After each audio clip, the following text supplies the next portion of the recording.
It's right there, recording. Okay. Okay, so there you go. Thank you, sir. Thank you, Mr. Evans. Go ahead. All right. Meeting to order and Yep. Okay, it is 6:05 Wednesday evening, August 19th, 2020. We'll call to order the Crime Control Prevention District meeting. And a roll call, but please, we'll start to the right over here. If you don't mind, sir, it'll probably pick you up, but it might not, so please. Is your green light on? You may have to push the button. There you go. Now, James Jones. perfect. Frank Tovar, you got me? One more time, Mr. Tovar. I don't think it turned on. Oh, maybe it was. Yeah, your light's a little low. Yeah, I'm not close enough. George Booth. Tom Hurst. Richard Evans.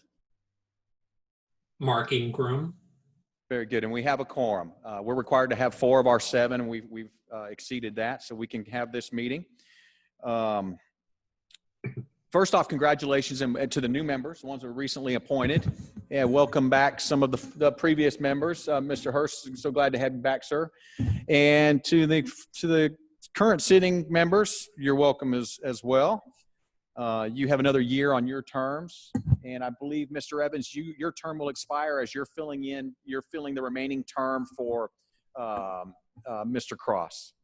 Everybody else has a 2-year term from this month, from August 31st till 2021, I believe, for the new appointees, and for the remaining current sitting, it's 2021. Excuse me, y'all are 2022, 2021 for the current sitting.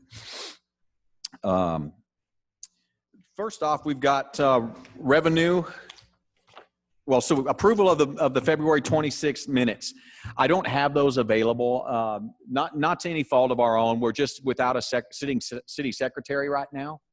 So she's here on a temporary basis, does a fantastic job, but we don't always quite get to everything in the limited amount of time, the finite amount of time that we have with her. So I don't have that now. Back in February, okay, so we should have had 2 more meetings. COVID had tempered that. Then we were without enough directors, couldn't get some of them to respond to the emails to have the meeting, sadly. But we're past that now, so we haven't had any other meetings this year. That's why the minutes reflect from February. I will get those to you all sometime next week when our city secretary is back in on Monday. And but primarily it was an update. It didn't have any really decision-making stuff involved. It wasn't approval of anything. It was just a previous year's update of where we were at the end of that previous year, 2000. I guess it would have been 2019. We had the recap in February. So I will bring those next time, or provide them between now and our next meeting. Revenue and expenditures. Everybody's got a copy of this budget sheet if we can read it. And the primary column we're going to be looking at this evening is the 2021, all the way to the right. And let me start with just a brief summary of what this budget is and what it does. Council elected to have the crime control district about 12 years ago. We've got Councilman Frank Paul present as well, observing. He's very familiar with crime control board, sat on it several times, was instrumental perhaps in sitting on some of the earlier committees and getting this thing finely tuned. This particular budget supplements our general fund budget. In addition to that, it absorbs the recurring big ticket item costs that we incur. And you'll see if you're looking now, we're going to look at the left column, and we'll just kind of do a quick overview of this thing so you can acclimate to the layout of it and some nomenclature. On the left side, you've got the title, the Crime Control Prevention District, and we've got, as we come down the left side columns, skip the first few. Those are not related strictly to crime control. Those are related across the board with insurance, miscellaneous, interest. Oh no, I'm sorry, those are related, but they don't have an impact on our current budget. That's just informational for y'all, so you can review it if you'd like, but I'm not going to discuss it tonight unless someone has a question, and I probably won't be able to answer it because that's a financial director question or officer question. So you start with 50005070, about a third of the way down on the page. And you can see these are the various line items that we have established for our crime control district. 50 identifies it as the crime control district fund. You can see that we've got several of these seem redundant. For instance, 8105 is patrol cars future, and then there's patrol cars, the purchase itself. These bigger ticket items are on a recurring purchase cycle. For instance, patrol vehicles are on an every 3-year purchase unless something extraordinary occurs, or miraculously our mileage is just way low, safely low enough to carry them another year. But we set it up on a 3-year recurring cycle. It leaves us at the mileage that model cities swap out their fleet in, because the headaches and the problems and the increased maintenance costs start to incur about that time. And it's not always with just the odometer reading. It really, what affects it are the idle hours. And I know that some of our retired San Antonio folk and perhaps our retired deputy could even speak to that as well. But right now, that's not an issue. That purchase has been made. It was approved last year. We won't be bringing that back up for another 2 years. At least 2 more years. So you'll see that we have the traffic vehicle future and purchase. Future, again, is an allocation that we make. We assign funds or earmark them annually and then every so often these reoccurring purchases come up, and we're not robbing Peter to pay Paul. We have the funds set aside. It's responsible. It's good stewardship of the citizens' monies. And we take that fiduciary responsibility very seriously here and scrutinize everything that we do. We've got the CID vehicle future and subsequent purchases. When we make that, those were approved last year. They're taking place right now. We have 3 vehicles left to purchase. We're getting those done in the next week or 2, and then we won't have any big ticket items for another 3 years. We've got a radios future and a radios purchase. We just got approved by the sitting members of this board to make that radio purchase last year, and we went forward with that as part of the P25 mandate dictated or mandated by the federal government post 9/11, where they require all agencies to have interoperability on their radio systems. I know y'all are intimately familiar with that, and some of you are from the military experience and those that follow the IT stuff. That purchase has been made. We may have to come back to this board for an additional $30,000. It was briefed to council.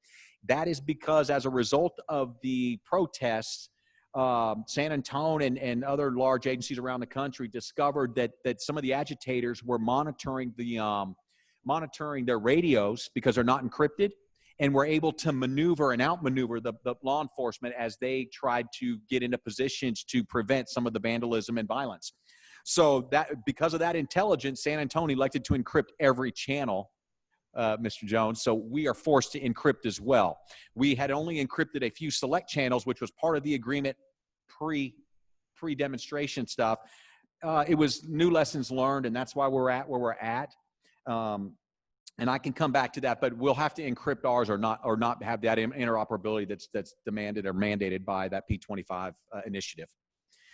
We weren't happy to hear that, but we understood the rationale behind it. Our intelligence was compromised, and we couldn't be as effective in deterring some of that stuff. And so, not important necessarily now, but it will come important here in the next year or so when I bring that back to the board for a possible unassigned capital purchase to make that happen.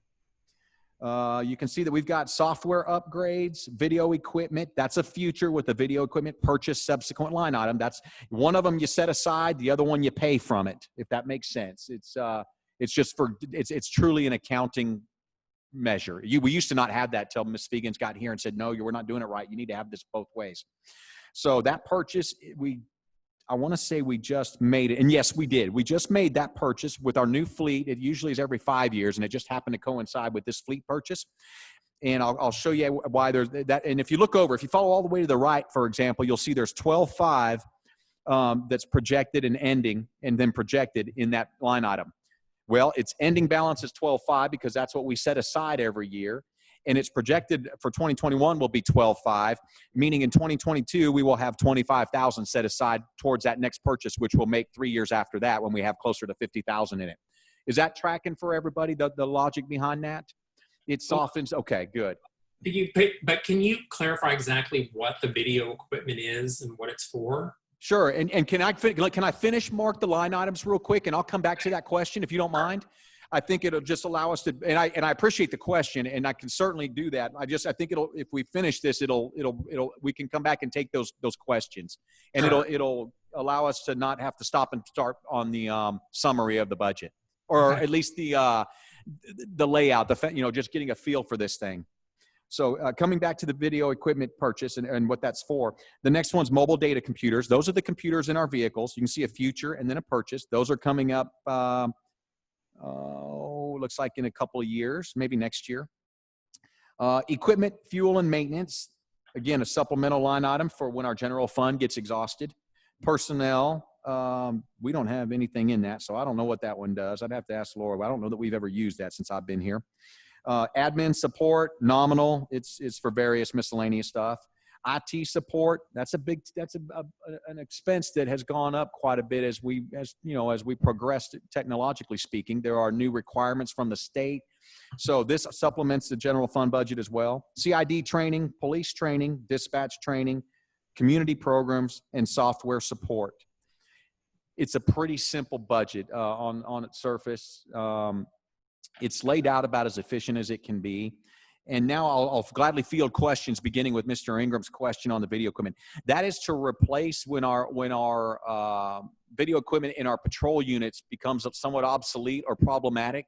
It allows us to stay most current with the cameras and the system, so that our evidentiary value, not to mention exonerating officers or just telling the whole story, it would handshake nicely with the body cameras, of course, and we are looking to proceed there with the same vendor's product. Does that help, Mr. Ingram? It does. And so I know that you and I have talked about, the possibility of getting body cams. Yes, sir. Let us know what the status of that is. Certainly, that was going to be next. So good segue. We were seeking grants, and we have been for several years.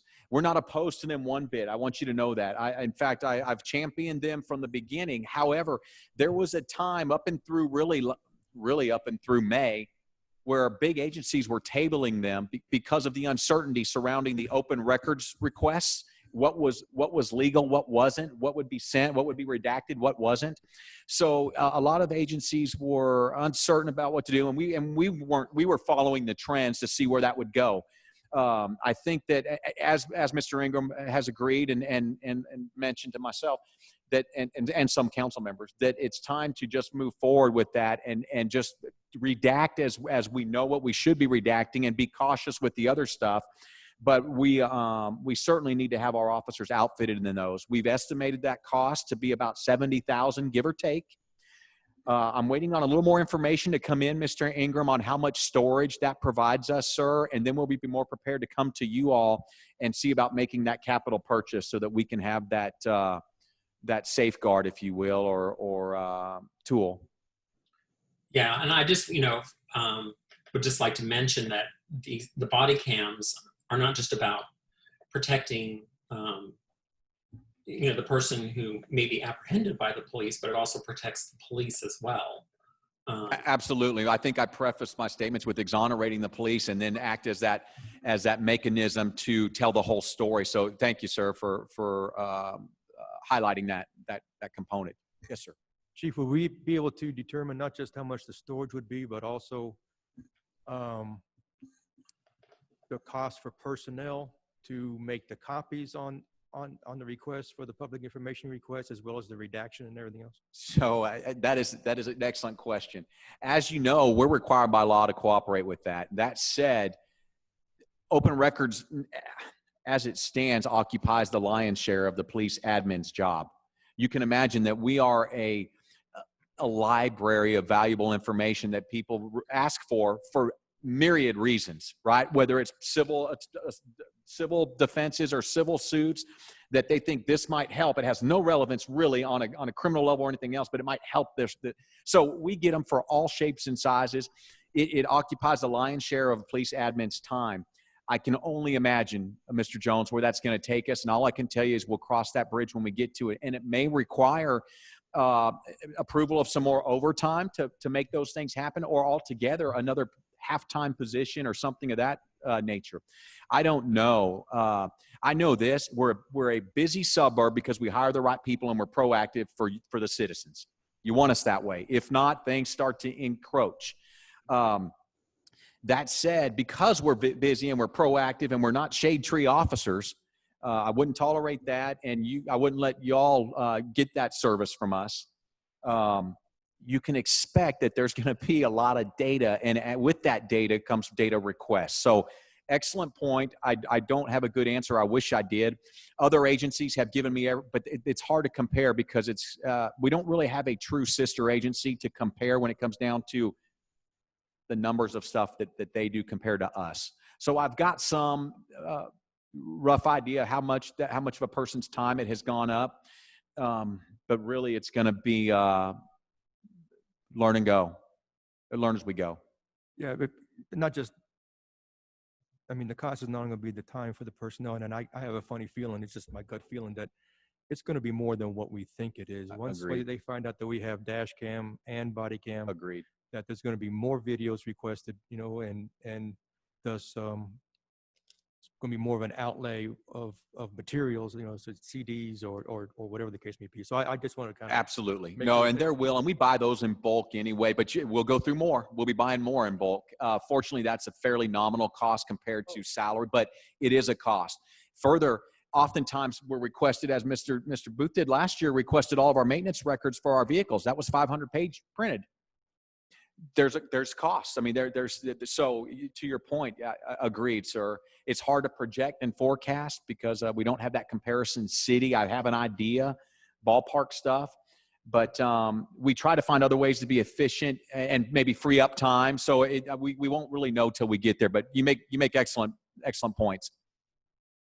Is this state mandated that we get the body cams? Because I've been pro body cams since Davis was here, Chief Davis. Yes, sir. And all the years since, and I've kept getting rebuffed that it's going to take all this time to do the research and send it out to the different people that might request it. And that's why I'm surprised that there's a change now. So what's changed? Nothing. We've always had that stance. In fact, we did the research. We got with all of the IT folks that we have, and we, in fact, delivered on that we were either gonna have to go cloud storage to house it all.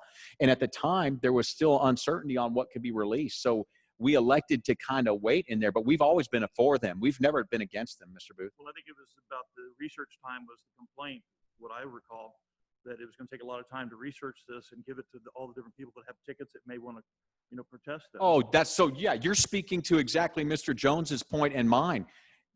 Anybody will be able to come in and say, I want dash cam for every single officer that's worked here for every single year, and we'll be obligated to provide that. And that can be very arduous, very time consuming, very expensive in a number of ways, but it's a person's right. So, and we are fans or proponents for the body cameras. It was never about not being one. Our cameras, I'm a stickler for making sure those suckers are on, and when you can't have your camera on, the audio better be on. But they fail sometimes, and you forget in the heat of the moment on occasion. That happens with body cameras too. But I agree. I completely agree with what you're saying, and it runs in the same vein as Mr. Jones. It's going to be arduous to fill these requests when they come in, but to what extent, we won't know. So researching it, I can talk to my colleagues and other chiefs in the Alamo Area Police Chiefs Association that I sit on and the board that I sit on. And I have, but some don't use them. Some don't have them. Some just started. Ones that do have them aren't a very comparable agency. But we have some ballpark stuff. But to your point, agreed, sir. The Chavano Park, Balcones, anywhere in Leon Valley. Leon Valley, yes. Chavano Park they do about 10,000 calls for service. We do 30-some thousand. It's not a good comparison city. You can't just extrapolate. They don't have the I'm curious if they have them. Oh, I'm not even sure if they do, Mr. Booth. Leon Valley does. Balcones, I think, is going to them. I don't know that they do yet. Probably 50-50 on who has them and who doesn't of the suburbs of San Antonio. And when do you anticipate getting them? Well, as soon as we can get an answer from Barcom, and I would expect that before the end of the week. They quoted us the server and 12 body cameras for that 70,000. If they can tell me that I'm not going to have to buy a new server or come back to you all in 4 months or 6 months, that it'll last us a few years, I'll be ready to come back to you all with the request for the capital purchase within the month of September. I know you had said that you had previously looked into potential grant funding. So what, where are we with that? So that was through the state. And the last discussion I had was with council proper, the governing body of the city, at our last council meeting. And it was instructed to me vocally by one of the sitting council members, Councilman Gregory, forego any grant process and get the cameras ASAP. As such, we try to accommodate council's desire here. I would still prefer to pull that thread because anytime we can save money, we'd rather do it. But if council's desire for speedy delivery supersedes their desire to save money, then that's where we find ourselves. I prefer to try to save the city money, but I recognize that in light of recent events, it's perhaps important that we get them sooner rather than later. I hope that helps, Mr. Ingram. It does. I mean, Okay. to the extent that if grant funding were to delay it a significant period of time, I would say if the council, wants that, I would be in agreement with it. Sure. Well, and I could say this, having done several grants in the past, whether grant funding is delayed at the state level or not, it's a 3 to 6 month to a year long process if you've ever wrote them. So they take time and they're very detailed and arduous as well, which is we're no stranger to, and we don't have a problem doing it. It's just that can delay even if the state's not delaying it. So I'd have to ask Lieutenant Wagner where we left off. I know we were further along in the process. We certainly weren't at the beginning of it. Well, I used to be a grant writer, so I know that it's a very time-consuming Then process. you know. Sign him up.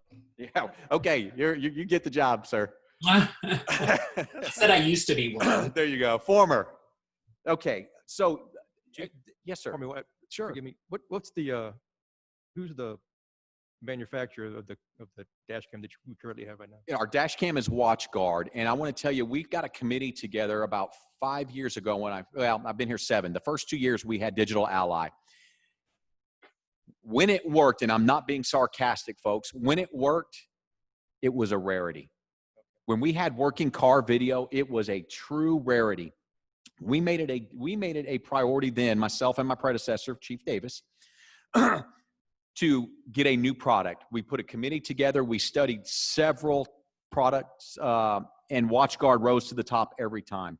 It costs marginally more, but it's a far superior product. And now I can recall on one hand the number of times we may have had a minor glitch with one device.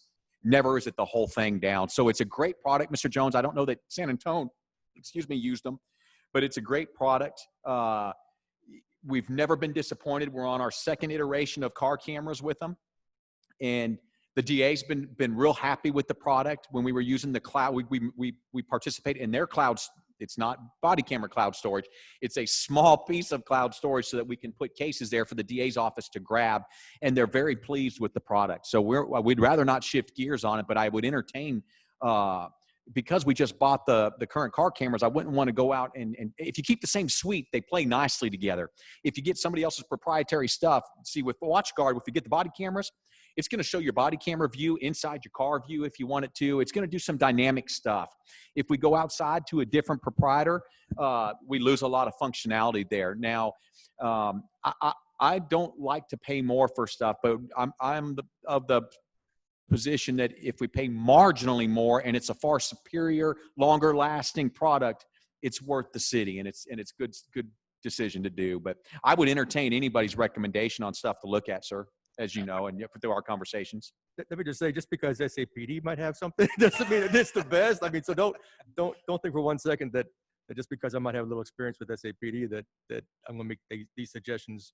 I mean, if you've already done the due diligence and you have confidence in this system, then, if it's not broke, then Yes, sir. don't We've fix been it. very pleased with it. Y'all would be very pleased. Anybody that's ever gotten an open records request from us has never questioned the authenticity of it. It can't be, it's got all those safety features, as most do, but this is a very robust system, and it's marginally more. So we're very pleased with it. I think you all will be very pleased with the body cameras when we get them, and if we stay with this same vendor.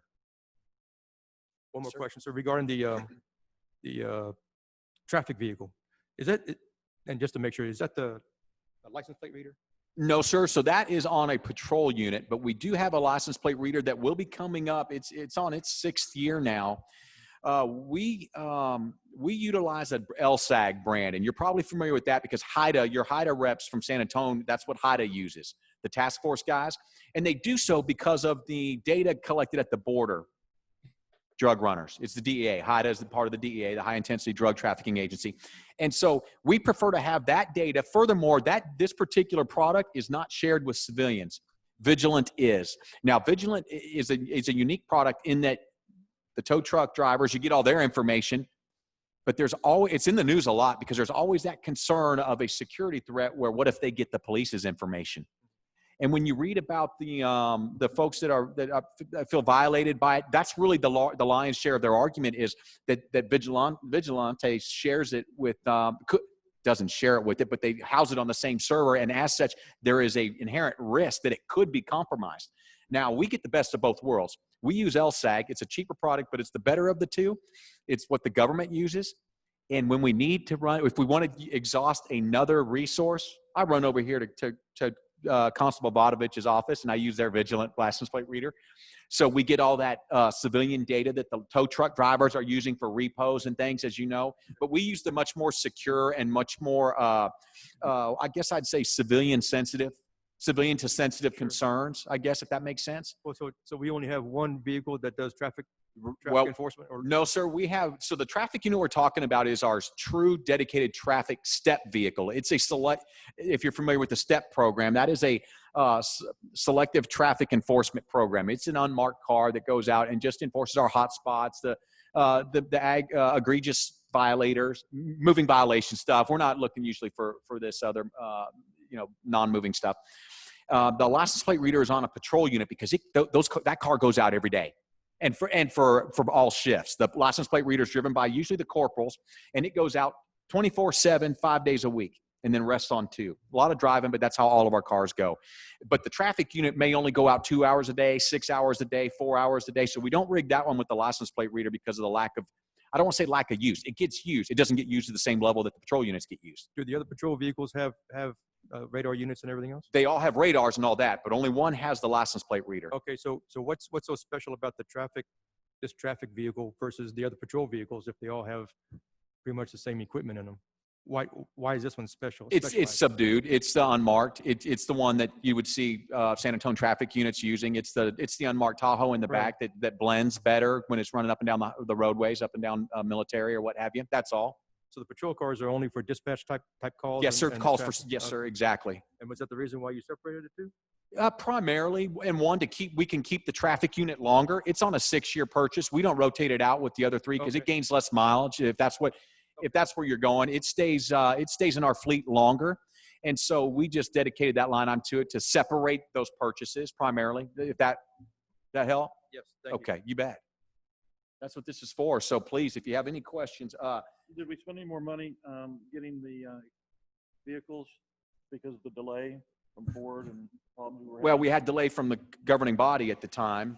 That's where it started. Then the delay from Ford and a delay from Chevy because of the strike at their dealership. Ford had a major delay, which set us back. But I'm happy to report that all of our patrol fleet came in earlier this year, the remaining 2 units.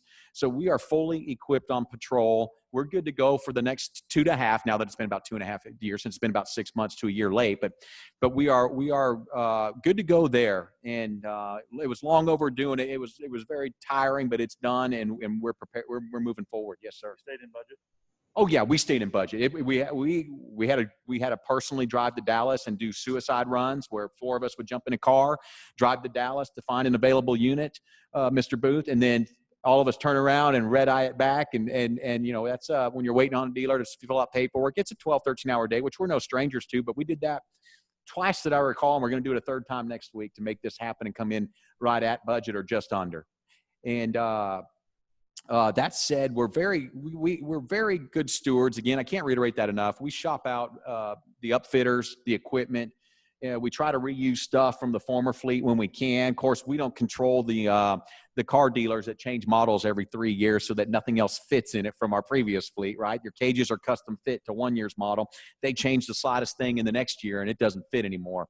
And to start retroing stuff would be irresponsible of my part to send those officers out there with less than factory designed equipment.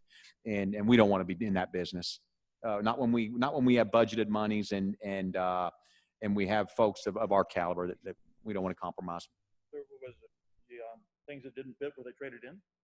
Yes, sir, or auction, but primarily traded in or sold to other agencies. Yes, sir. We exhaust all those possibilities as well, and recouping those monies.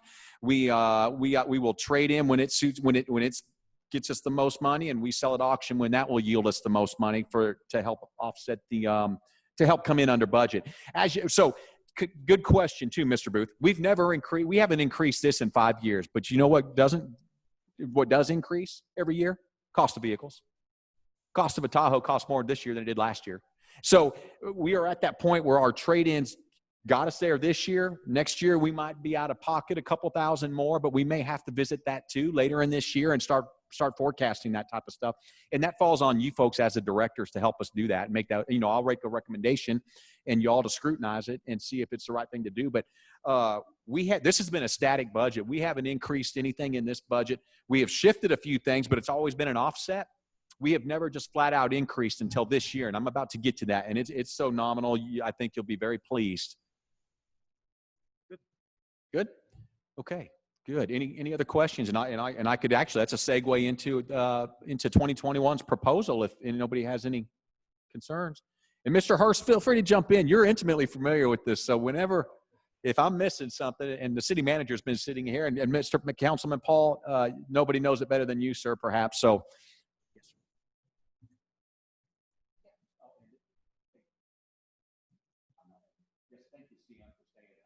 Appreciate all the time you give us. Good city manager. Gives a lot to this city, and I've been here 7 years and I've had 6 of them. We don't want any more. I'm tired of training them. Just kidding.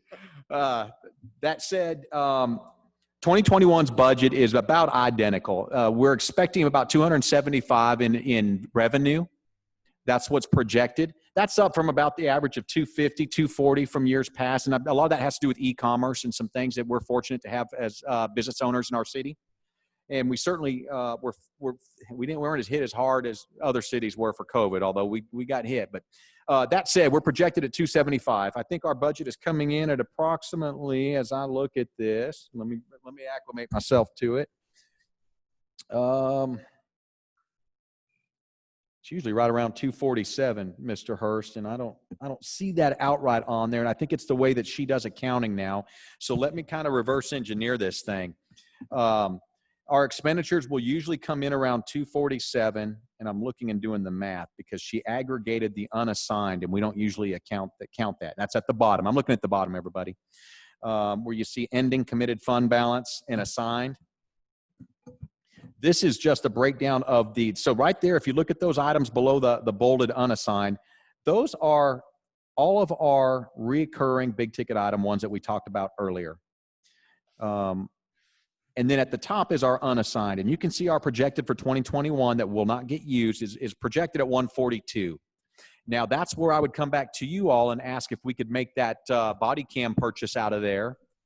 And that would be subject to change too, Mr. Booth, if we went over in a line item such as the patrol unit purchase or the CID car purchase. We would do a slight budget amendment to compensate for that from those unassigned funds, leaving the budget intact and unaffected. So that's where we'd make any capital purchases like we did years past when we purchased the ATV that we use almost daily out back here. I know that some folks have complained that it was a joke of an expenditure. Well, I'm here to tell you that it serves this city very well, and it gets used more than you know. And it has from its inception back when we were on a free law loan lease program that I brought to this city in 2013. For 4 years, we had a free one. When that money train ran out, we were forced to either purchase. And Mr. Cross, I want to take a moment, who sadly passed away early this year.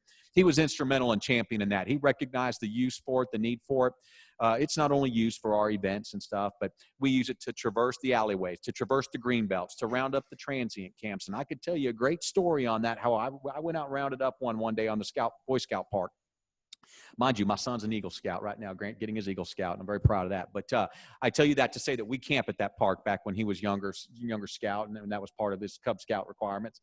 And I didn't like the idea, as most parents wouldn't, of a big transient camp out there on that Scout Park. Now, I don't have nothing against folks, necessarily if they can mind their own business, but you you ain't got to go home. You just can't stay there type of thing. So I found it, rounded them up on that, and we couldn't get back there on our patrol units. It wasn't going to happen. But because we had it, we were able to find them. And later that, I asked them, you got to relocate, folks. Nothing personal. You got to pack up. They had a 12-man tent, beds. It was a setup, a city. They relocated. I saw on the news that night when I was watching the news, and this is the true story. I'm watching the video camera on the news, and as they're walking out, one of those guys in handcuffs, and he had gotten drunk and stabbed the other one in a brawl. So it's benefited us in a number of ways that the citizens might not see every day. We've used it to pull vehicles out of ditches. We've used it to help Public Works with projects.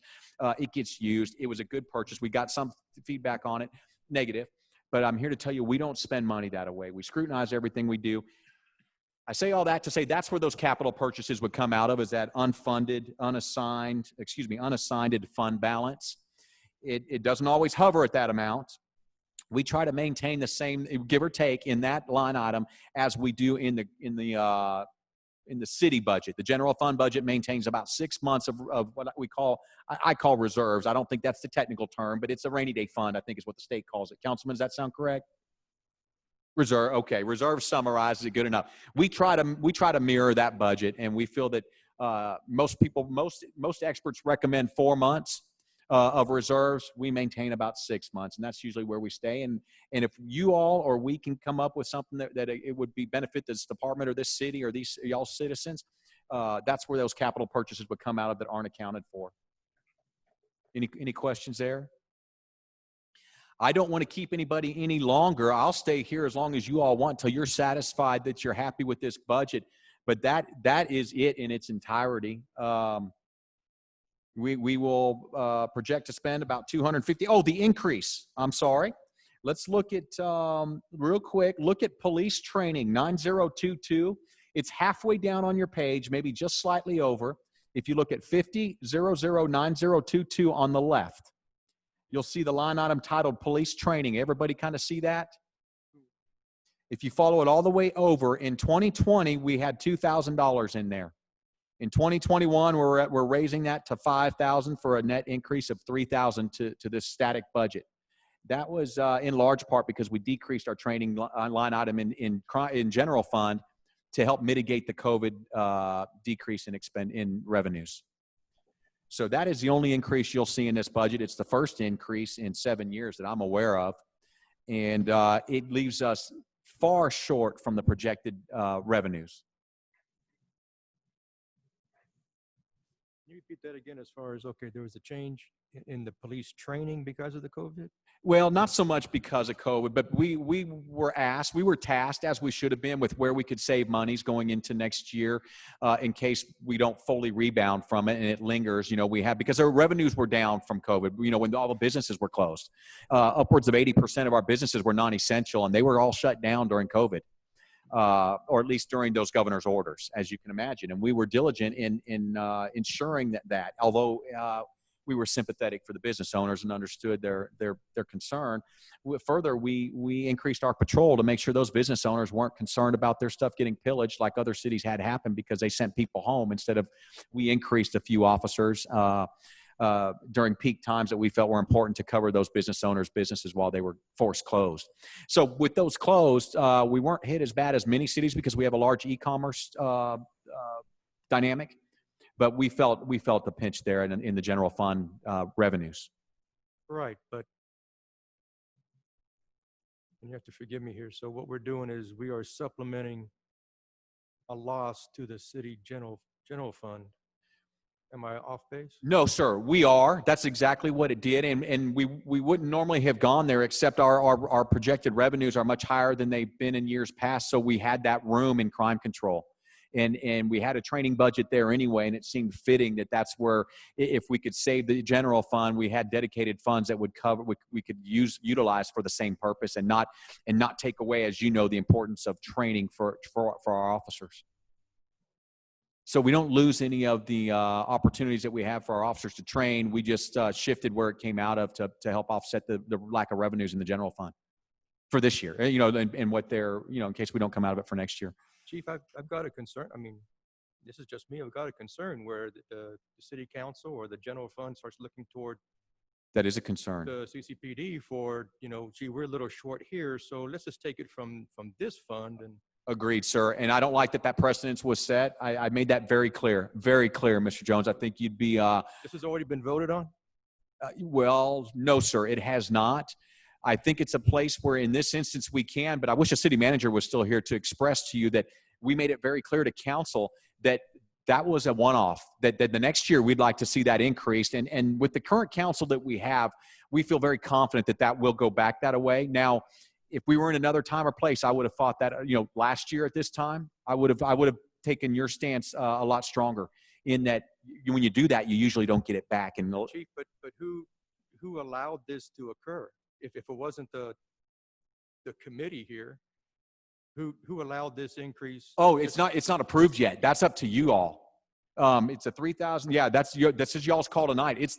You're here tonight to vote on whether we take this proposed budget to council for their approval. So it was asked if we could. We researched it. I spent numerous weekends up here with our finance officer, and we felt confident that we could. We felt confident that the current sitting council would allow us to add that back in to that training line item in the general fund in 2022. And so we went on ahead and asked you all to approve that nominal increase. So how much is the amount in this budget versus the amount for training in the general? We lowered, I don't have it before me, Mr. Ingram, but I think we went from 16, Captain, feel free to chime in if you think I'm off base. We have, in addition to LEOS funds, which those are separate, they're kind of dedicated training funds, as you know, Mr. Jones. In addition to those, we have a regular general fund line item for police training of, I think, 16,000 or 15,000. We lowered it by, it didn't really help a lot, but it was a demonstration of we want to do our part. Not to mention the projected revenues in crime control and that 1/4 of 1% sales tax. It wasn't going to even scratch the surface on what that projection was. So we felt that we could go there for 2021, and with the current sitting council, we could go back there in 2022. But it's not a precedent, Mr. Jones. I agree that one wants to start because the same could be said about a seizure fund and has been alluded to, and Councilman Paul has fought that battle tirelessly for us because that's a protected fund, as you know, from Chapter 59, and there have been many veiled, I don't want to choose my words wrongly, many veiled suggestions that you should just purchase that with seizure funds, Chief, and that's a peculiar place to be in when you're being, when that is being levied or.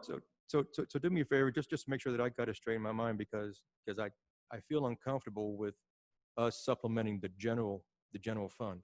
So would you go over again what was the shortage in the general fund where we had to make this type of increase? And I know it's only 3,000. It sounds really small, and It's the precedent. but once you open the door, then you say, well, you did it for this, so this is what we're going to do now. And I've got a concern. So a couple of things precipitated that. One, our unassigned. So if we keep a normal, if our annual budget for crime, can track with me on this, and this I think will make it clear. We keep our normal crime control budget is about 250,000. I'm going to round it up. It's about 247. I'm going to round up 250.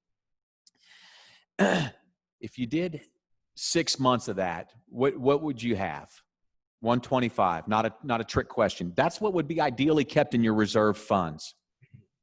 We know that we had 150 almost in there. So it wasn't something that was lorded over us. It was more of an opportunity for myself to demonstrate that, hey, we have these unassigned funds and they're in excess of our normal reserve funds.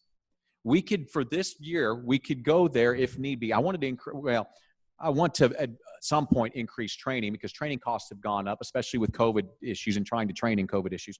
But I recognize that with our projected income and our current reserves, that we could increase it in crime control and probably leave it increased there, even if we came back to it, which I think we will in 2022 in the general fund budget. So I think it's a segue to that, and I think that we're in a position that we can do it. And we have a philosophy here: when you can, you do. But I caution the precedent as well. And as long as we have folks like yourselves, we can have a one-off like this, and and we can regulate it as we go forward and revert if we elect to not do, to not propose that next year. Okay, so just to make sure, and I apologize. Tell me again, what was the shortage from the city council or the general fund that required the extra 3,000 from here? Well, Where was the shortage? 'Cause in revenue? just in general revenue? Yeah, general revenue. So you've got your various streams, Mr. Jones, of court revenue and traffic revenue and ad valorem revenue. And you've got sales tax revenue or business, whatever that tax is called. I think that's what it's called. Councilman, help me out whenever you want.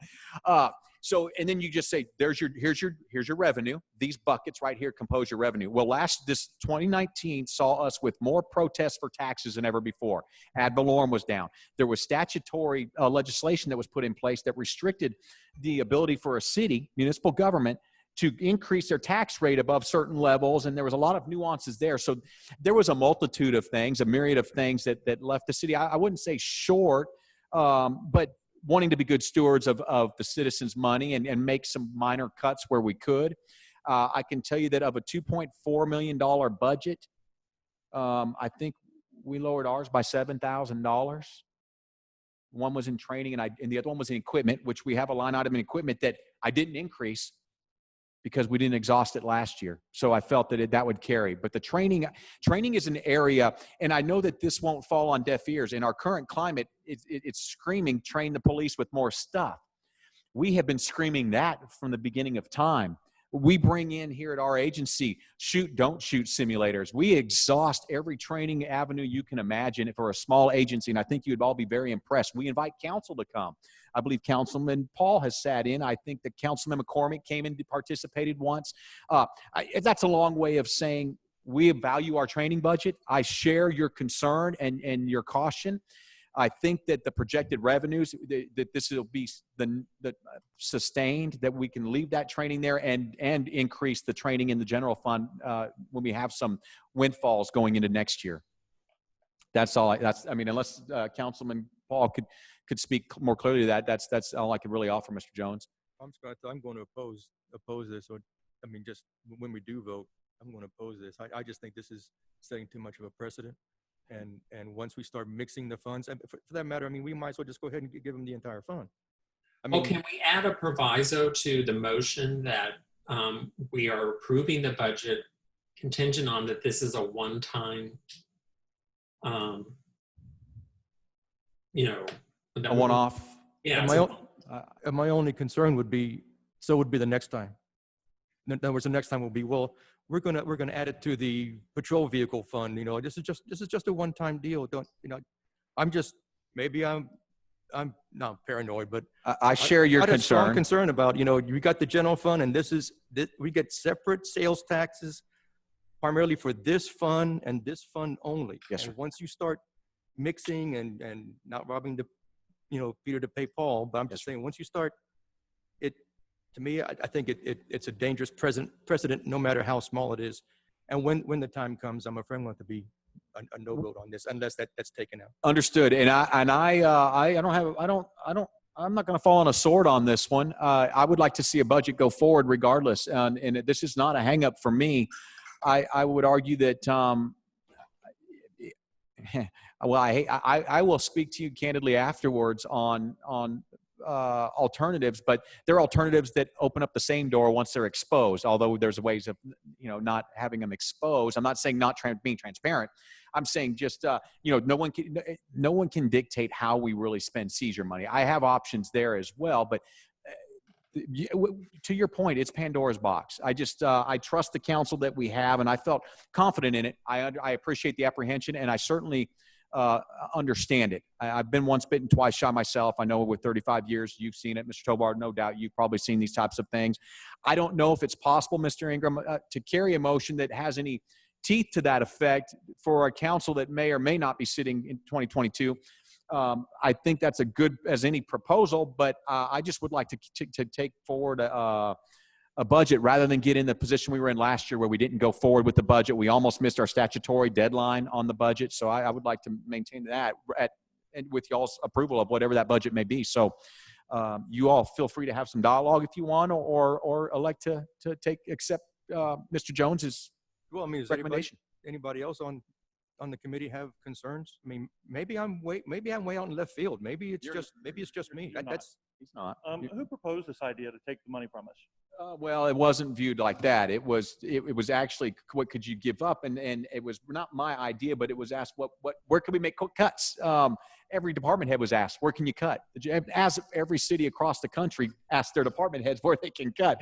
That's not a new phenomenon by any stretch to Castle Hills. It was simply a financial issue that the city was facing, and where can we cut? Well, everything else in our general fund is static as well. We don't have a lot of wiggle room. We come in with 0.01% on average, and I'm speaking to a few years back. It might have been 0.04%, or a few salary savings might have kept us from exhausting every last penny in our general fund. That's how tight that money's accounted for and earmarked. So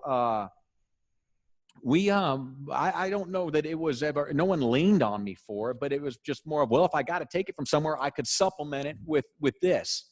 And that actually came up ancillary to it. In fact, that was Laura mentioned it. Our finance director said, why don't you increase that? You guys have never increased this budget. But this was after the decision to decrease it elsewhere. The captain and I had resigned ourselves that we would find a way to continue with the same training expectations that we have for our officers, because it benefits the community we serve.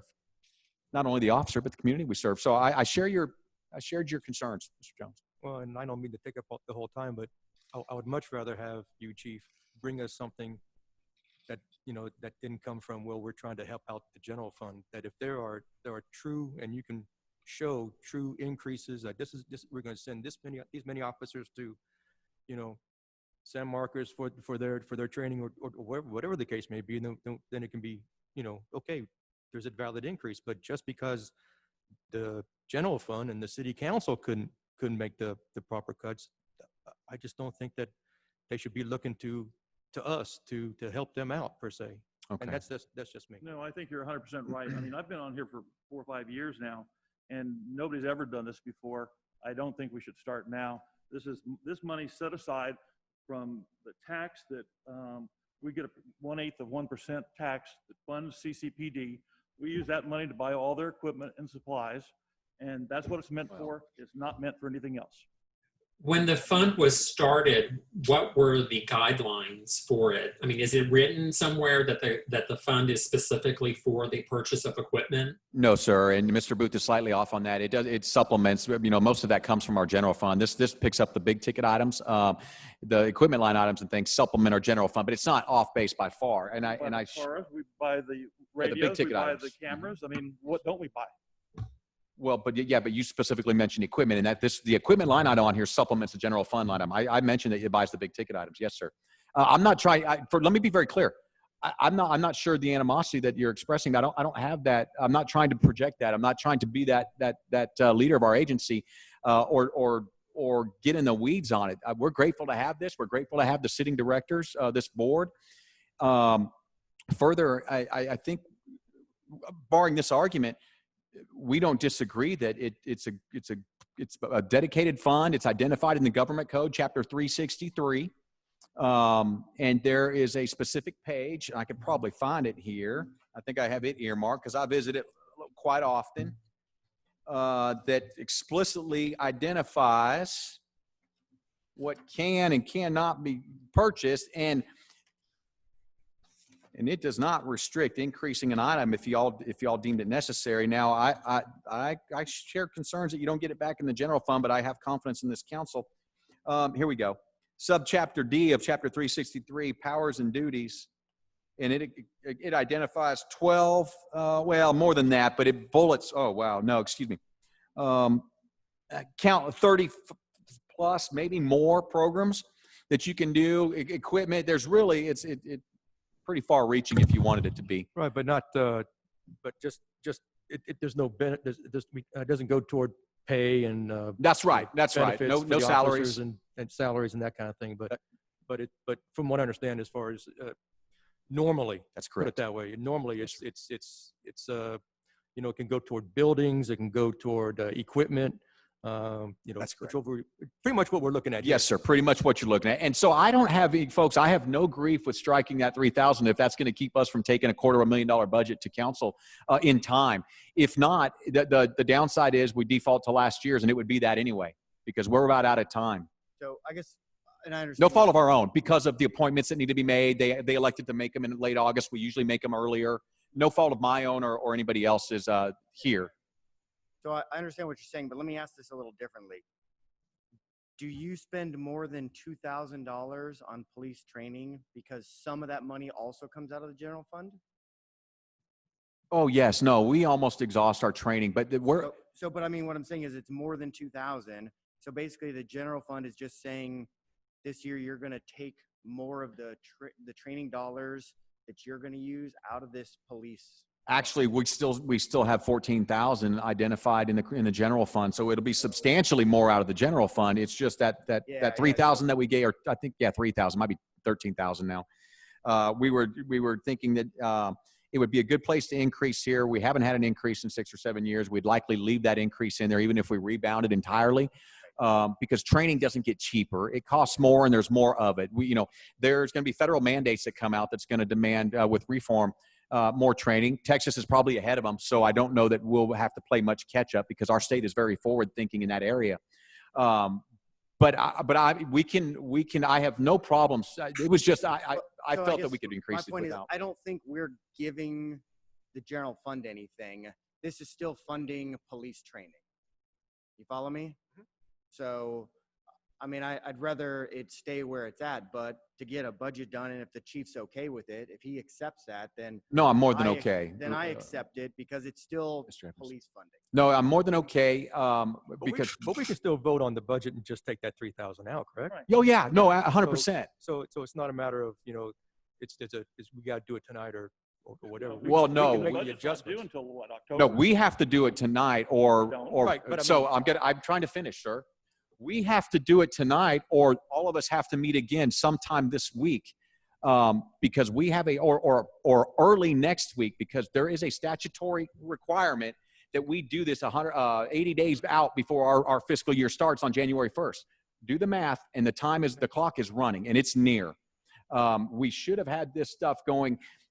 No fault of our own. We didn't have the directors to do it. We tried, the captain and I tried in vain to reach out to previous sitting folks whose terms expired, and they didn't respond.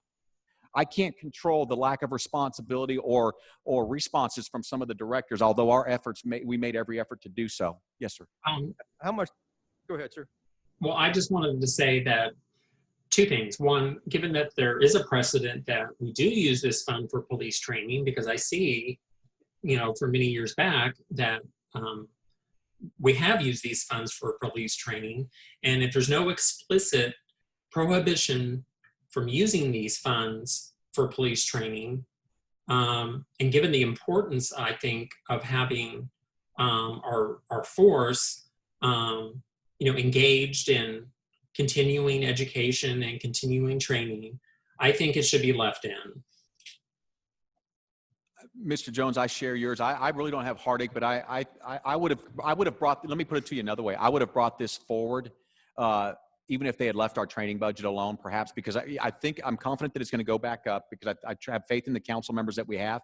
But even more so, because of increases in training, I think it warranted an increase in our training budget from crime control regardless. So that decrease in our general fund, whether that happened or not, I was gonna see about an increase, but it's not a hanging point for me.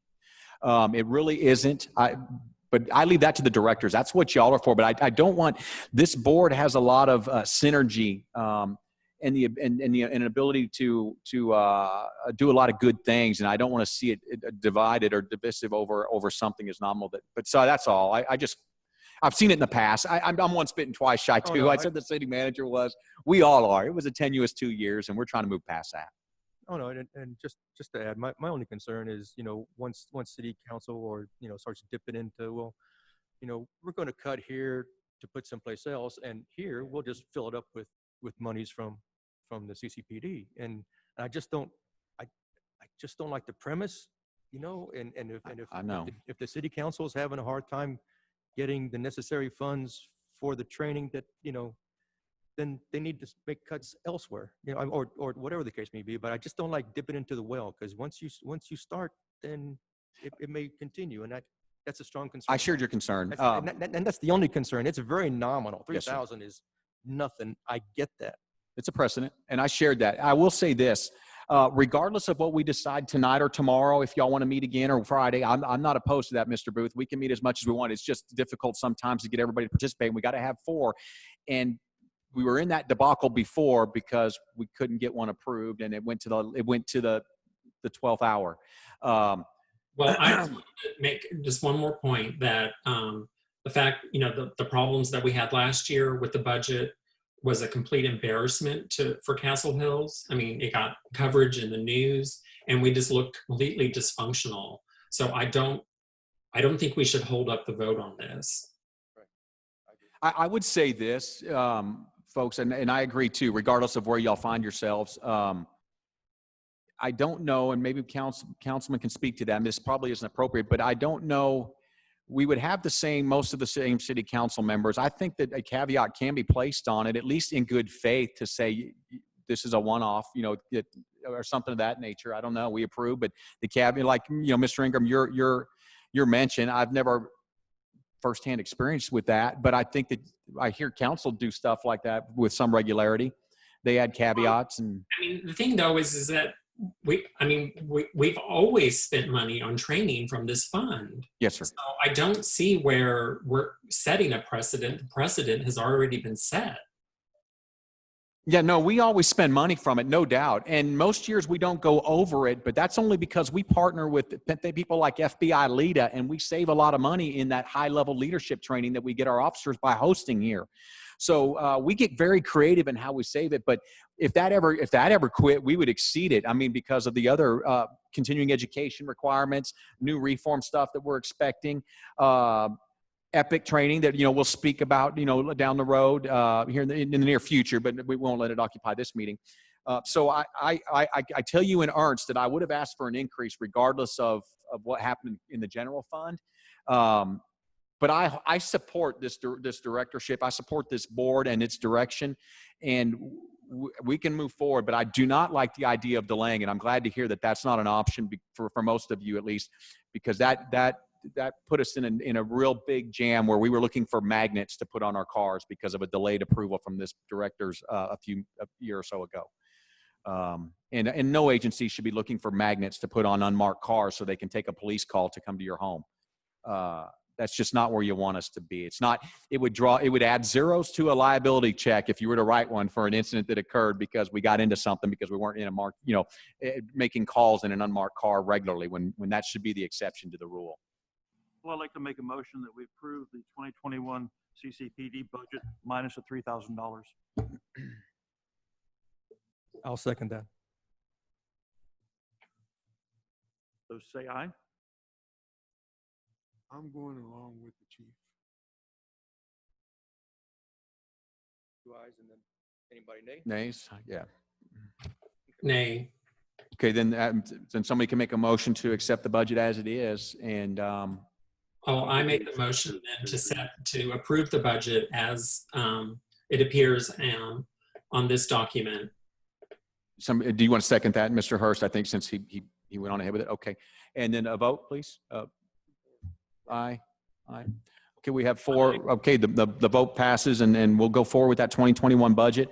I do appreciate everybody's efforts and dialogue. I can't express that enough, sir. I can't tell you that how much I share your concern. After what we've been through, I feel that this is the one time that we can go there and get it, and with the direction of the current council, Councilman May, Councilman Joyce, and all the others, Councilman Paul, of course, Councilman Isbrand, all the rest, I think, are functioning more efficiently, more effectively, and I think this is they will understand the one-off and anomaly that it is, and that we can hopefully undo that, because I don't like the precedent either, sir. I'd want you to understand that. Absolutely, but we know firsthand, sir, because we've lived it. So Thank you all for that. We'll finish up here. Just, excuse me. We need to nominate and ratify some officers. I would ask that it's going to be somebody that's going to be responsive and that is willing to do it. It doesn't demand a lot, but it does demand a response. And we weren't so responsive this last year with some of that, reaching out to our officers to coordinate meetings. So y'all need to make a recommendation, or maybe somebody volunteer to be president, and then we'll vote that, and then we'll vote a president pro tem to fill in when that president can't be here. And what that person does, you do what I'm doing today. You start the meeting, you see if there's a quorum, you read the agenda, you call for votes, and that's really the role. So I would support any of you in that capacity. Mr. Hurst, is that you making Mr. Hurst nominate? Mr. Hurst, would you be interested? Would you be interested in being the? Yeah.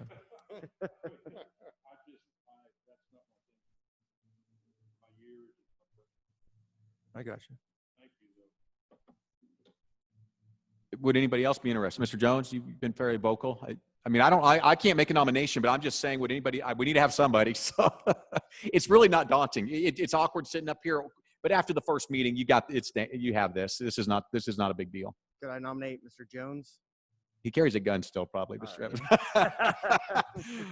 Will somebody second the nomination? Would you accept the nomination, sir? Would somebody second that nomination? Okay, we have a motion and a second. All vote, or open vote? Hands or ayes? Aye. Okay, unanimous. Mr. Jones, congratulations. You're our president. Thank you very much. And would somebody like to nominate a pro tem to fill in if Mr. Jones can't attend a meeting, so they can run the meeting and or steer not steer, but help keep the folks on track? Could I nominate Mr. Ingram for that? I'll do it. Can we get a second? I'll second that. Oh, sorry. Okay, second to Mr. Booth, and a vote, please, for Mr. Ingram as pro tem. Thank you. Okay, unanimous. Very good. Now, we usually pick a secretary. I think that historically what we've always done is just gone with the city secretary. We're currently with an interim one, but I think it's as good a place as any because they understand the nuances of open meetings. She coordinates the requirements, the swearing in, all that stuff. Nora filled in tonight. She did a great job. That would be my recommendation. It's y'all's decision. I just don't think that statute requires it to be. I think, in fact, it can. It can be somebody from this board. You got to understand the nuances of open meeting stuff, but it's not too difficult. We usually go with the city secretary because they know it firsthand. I recommend we have the city secretary be our secretary. That's a good recommendation, sir. Thank you. Yeah, no, that's what we've done past years. Yes, sir. Okay. Second there. Second that. Sure. Second here with Mr. Evans, and a vote, please, for the city secretary to maintain the secretary of the board. Aye. Mr. Hurst, I didn't see. Do you vote? Okay, thank you. That's unanimous then. Thank you, Mr. Booth, for that motion. And citizens to be heard. Do we have anybody called in? Can anybody see on that side? I don't see anything. It doesn't look like anybody's called in except Mr. Ingram this evening. Mr. Paul, Councilman Paul, do you have anything to say? Okay. He's here every meeting. He doesn't. That's awesome. It is awesome. Yeah. Citizen involvement, I can't express that enough. Mr. Jones, you spent 35 years as a public servant, and you continue to do so in your capacity. Everybody else, sir, you as well, Mr. Tovar. We have another retired officer here with Bexar County. How many years, Mr. Tovar? 32. Thank you for your service, both of you, and your continued service. All the other board of directors, thank you for your service and signing up to do this. I greatly appreciate it. The dialogue is what keeps us down where we need to be. The checks and balances of things, and I appreciate some government more than most. Although I can be a detractor at times too. That said, announcements. I've got a couple, and then I'll open it up to the board members. Well, we kind of talked about this before. We've got our new appointments. Mr. Evans, Mr. Hurst is back. He's a new appointment, but a reappointment, so to speak. Mr. Jones is a new appointment, and Mr. Tovar. We're glad to have all of you. We've got two, and Mr. Ingram, I'm sorry. Mr. Jones is an old new one. We just haven't had a meeting with him. He's been around. He's been appointed for a while. We just haven't had a meeting. We're grateful to have the knowledge and the breadth of knowledge and wealth of knowledge that you all bring, the different views. I certainly need all the help I can get. This is far from an autocratic environment over here in our agency. There's not many decisions that I'll make autonomously. I certainly sit down with our leadership team and before we do that, and I value that here. That said, our next meeting is typically, historically, and Mr. Booth or Mr. Hurst, correct me if I'm wrong, February at this point, now that we can go forward and present a budget to council. Usually it's a Wednesday sometime in February. We go with Wednesdays because Tuesdays are usually council. Thursdays could be a council workshop. 6 p.m. Wednesday. It's usually about the middle Wednesday of February. I don't know what that is. I can look it up. If nobody has any grief, somebody can make a day recommendation. I'll annotate it and we'll move forward tentatively with that. And if it changes, so be it. We'll keep everybody abreast of in time, plenty of time out. This is was an exception. Again, we elected to wait, that the council elected to wait, or the city manager, to get the new appointments going. We usually get that done a little earlier so that we can get the meeting in a little earlier, because our statutory requirement to provide a budget to council, the clock started. We can't delay it very long. We've got a few days, to Mr. Booth's point, but if we don't have 4 show up at one of those days, we can't have a meeting. So you run a risk of Murphy happening and stuff happening. And I'm just, I've got 20 years of not wanting to be a risk taker until it's a calculated risk, and then we take them. So anybody got a recommendation? 17th? Does that work for everybody? Or will that affect a Valentine plan of anybody? Okay. I just had a question about, so we're going to have our next meeting in February. Will we be discussing the proposed budget for 2022 at that February meeting, or will it be at a... So we usually do closer to May. It's usually an update, and that's a great point, Mr. Ingham. It's usually an update on where we finished the previous year. In other words, where 2020 finished. We've got our estimated revenues on here and where we're projected, and it's usually just a summary of that, and we're projected at 275. We're probably as of June we're at 154. We're probably not going to beat it because of COVID, but we should come in real close, and we'll recap that. We'll make any announcements. We can have some dialogue and discussion on maybe things you all would like to see me incorporate in a proposed budget as we get closer to May. That's usually our second quarter meeting.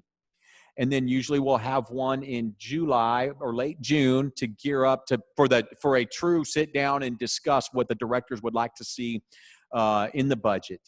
That hasn't occupied much of our time because we've carried the same budget forward for 7 years now with minor changes, and usually those were just shifts, like I mentioned, from one line item to another. Does that answer it, Mr. Ingram? No, there's nothing that prohibits us from doing it. It's just a little bit premature, where it's usually just a recap. It's a real brief meeting. That's fine. As long as we're having 2 subsequent meetings after the February meeting. That's yes, fine. So ideally, in a perfect world, so you all know, we try to have 4 a year. That's been derailed several times these last 2 years, and it's not a good practice. Good practices, even if we don't do a whole lot, listen, and don't confuse this with more government is better. I'm not saying that, but when you only meet 4 times a year and you skip one of those or 2 of those, this directorship here that you all make up doesn't have a chance to be impactful as much. 4 times a year is pretty good amount of times for a crime control district. We don't want to miss those, and we can talk about whatever y'all want. Reach out to myself. I'll put an agenda together, any program items you want. I'll get the president and pro tems on board with it, see if there's anything else, and we'll send it out, and we can, it's pretty fluid. We can do whatever we want to in that regard, as long as it's on an agenda. I caution you this, if it's not on the agenda, we can't discuss it. That's part of an open records violation in case there was a citizen that would have been here if it was something that meant something to them. So it's got to be on the agenda in order to discuss it. Doesn't mean just because it's on there, we have to discuss it. We can table it. We can not talk about it. We can withdraw it. We can pull it. I was just thinking to avoid, not being able to have a quorum at meetings. Can you create a proposed schedule with specific dates that we will all know in advance, and we can commit to those dates? So that's what I concur. We normally would do that, and usually you shift a date or 2 to make sure you can have at least 4 there. But we could do that now. If somebody wants to look up May for us and see what works on a Wednesday in May, and we'll keep it the same if everybody's good with Wednesdays at 6 p.m. for the time being. I'm here for the citizenry and for you all. We can have it earlier. We can have it later. It doesn't matter to me. I have a cot upstairs, And that's a true story. I've slept up there more times that last year when we were going through everything and having council meetings till midnight, 1 o'clock, I didn't bother to go home. Shower here, get a workout in the morning, and right back at it. So I don't want to do that.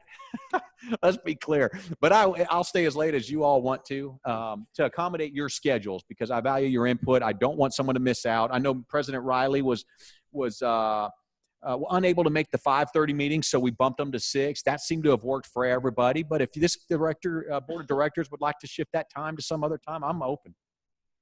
Well, what about May 19th? That's a Wednesday. Same time, Mr. Ingram? Yes, 6 Everybody o'clock. okay with that for now? And then when would Yes. be the subsequent meeting? Late June or early July. It doesn't really matter. I'll leave that one open to you all because we have some time at that point, as Mr. Booth made clear. We've got plenty of statutory time to get that budget delivered before council starts to get serious about needing to see our budget. So we've got at least the August, well, I would say before the July council meeting. So probably late June is better, so we can have some honest, sincere, lengthy dialogue if needed about the budget that we want to present to council early in the workshop process. Well, I think the 23rd actually might be better, just because the 30th is closing in on the July 4th weekend. Everybody okay with that? I think the 23rd might be better for schedules. So we'll look at June 23rd, 7/23. It's in June. Yes, sir, June 23rd. And I'll send out a schedule, a projected schedule, and it can be fluid, folks. And if somebody can't make it, as long as we're reasonably certain that we'll have 4, and there might not even, listen here, there might not even be a voting item on it. So you don't always have to have a quorum. You need just to have one when there's action items. The rest of the time, anybody here could get with me, and feel free to do so anytime, myself or the captain. You have our ear. Our offices are always open. I'm here a lot, so don't hesitate.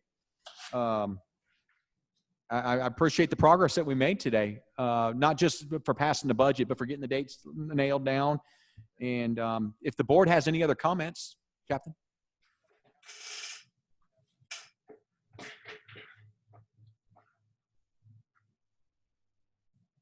So does Brenda, we'll start there. Does Brenda have everybody's current email? Okay, great. Because that was, we had some issues with that last time. Thank you, sir. So that said, that'd be our primary mechanism for communication. I turn it over to you all. If you have any comments or concerns, any last. Certainly, you bet. Also, I'll be reaching out to those of you that haven't been bonded yet. There's only a couple. We've got a few statutorily required hurdles to get through. Most of you have done them. I know most of you swore in tonight, took your bribery oath. We'll have to get you bonded for those of you that weren't already bonded from previous tenures. And with that, if no one has any other comments, we'll take a motion to adjourn. I'll make a motion that we adjourn. Motion. We have a second? Second that. Second, Mr. Evans, and a vote. Mr. Ingram, vote for. Okay, unanimous. Thank you all again, and I can't say how much I value your directorship and guidance. Thank you. Thank you. Got a question.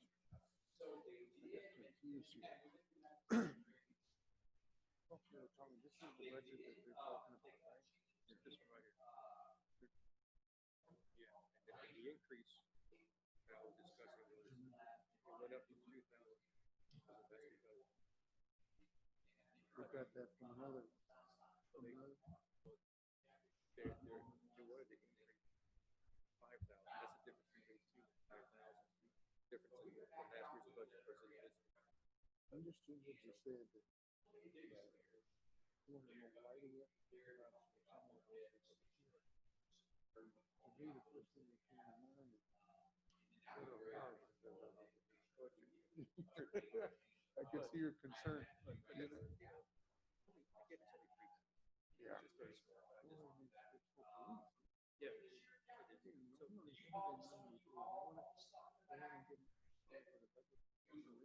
That's true. It's a very good point. I understood very well. When we were talking about this, I'm going to have to get with the chief. What is this? This is supposedly, these are funds that have already been committed. So there's $606,000 that we can't use. Oh, okay. so far is the traffic beats that are served. So some of these different lines. They're already tied up. Right.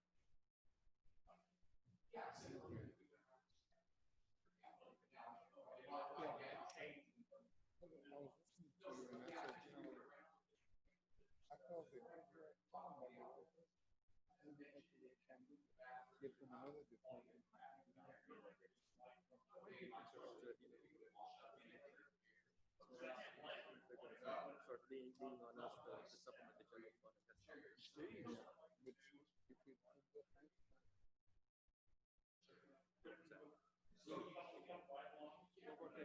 Pleasure meeting you, sir. I know.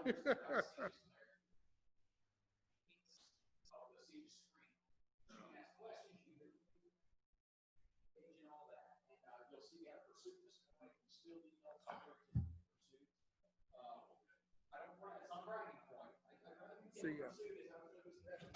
We can take this with us? Yes. Okay.